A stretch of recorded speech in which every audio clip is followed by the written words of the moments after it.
बात है, गोस्वामी तुलसीदास जी दर्शन करने गए जगन्नाथ जी का, और जैसे ही जगन्नाथ जी को देखा तुरंत नेत्र बंद कर लिए। बोले राम राम राम राम जी, मैंने क्या देख लिया। तुरंत बाहर निकल करके आए, भागे मंदिर से दूर। किसी ने रोका, बोले क्या हो गया गोस्वामी जी? बोले ये मेरे ठाकुर जी हैं ही नहीं। कैसे ठाकुर जी? इनकी तो आंख पिघल गई, मुख पिघल गया, हाथ पिघल गए, पैर है नहीं, ये मेरे ठाकुर जी कैसे? मैं तो अभी रात में तो कहीं नहीं जा सकता, पर सुबह होते ही चला जाऊंगा, मैं जीवन में कभी नहीं आऊंगा। इतने ज्यादा भयभीत हो। रात्रि में गोस्वामी जी जैसे ही सोए तो महाप्रभु जगन्नाथ जी उनके स्वप्न में आए, धनुष बाण हाथ में लेकर के राघवेंद्र सरकार प्रकट हो गए।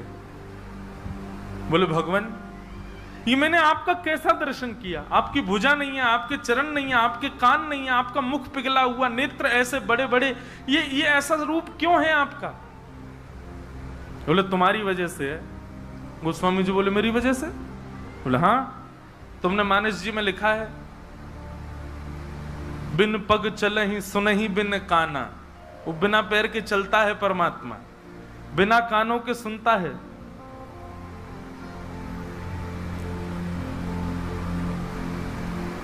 निज कृत कर्म करहु विधि नाना।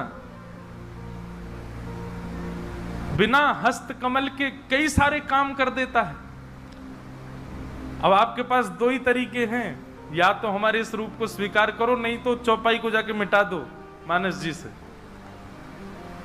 तब गोस्वामी जी को भेद पता चला। जय हो भगवान, क्षमा करो मुझे, मैं तो आपके रूप को जान ही नहीं पाया। तो अगले दिन दर्शन करने गए, तब वही रूप, बिन पग चलहि, बिना पैर के चलते हैं। और ऐसे कोई दुनिया का ठाकुर नहीं चलता जैसे जगन्नाथ जी चलते हैं। कोई भी ऐसा प्राचीन मंदिर आप बताओ जिसका ठाकुर निकल के बाहर आता हो, पूरे वैष्णवों के मेला के साथ में चल के जाता हो, एकमात्र श्री जगन्नाथ जी। और सुनो, आप लोग कभी दर्शन करना, श्री जगन्नाथ जी मंदिर में जाओगे तो जो गरुण स्तंभ है, जहां पर गरुण जी विराज सब लोग गले मिलते हैं, वहां पर उस गरुण स्तंभ के पीछे भोग घर है ठाकुर जी का। ठाकुर जी का जो प्रसाद है वो वहां रखा जाता है, गरुण स्तंभ के पीछे।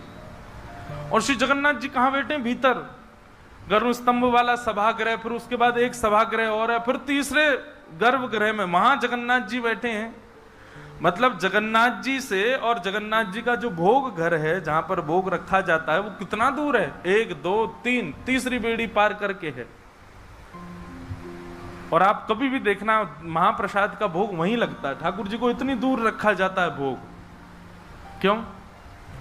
बोले महाप्रसाद रखने के बाद में, और मंदिर जब बंद हो जाता है थोड़ी बहुत देर के लिए, हम खुला भी रहे, वैष्णव दर्शन करें, भोग घर का किवाड़ खोल देते हैं। इतनी दूर से ठाकुर जी कैसे भोग लगाते हैं? बोले आजान बाहु है ना, ऐसे भुजा करके ऐसे भोग लगाते हैं ठाकुर जी, लंबी लंबी भुजाओं से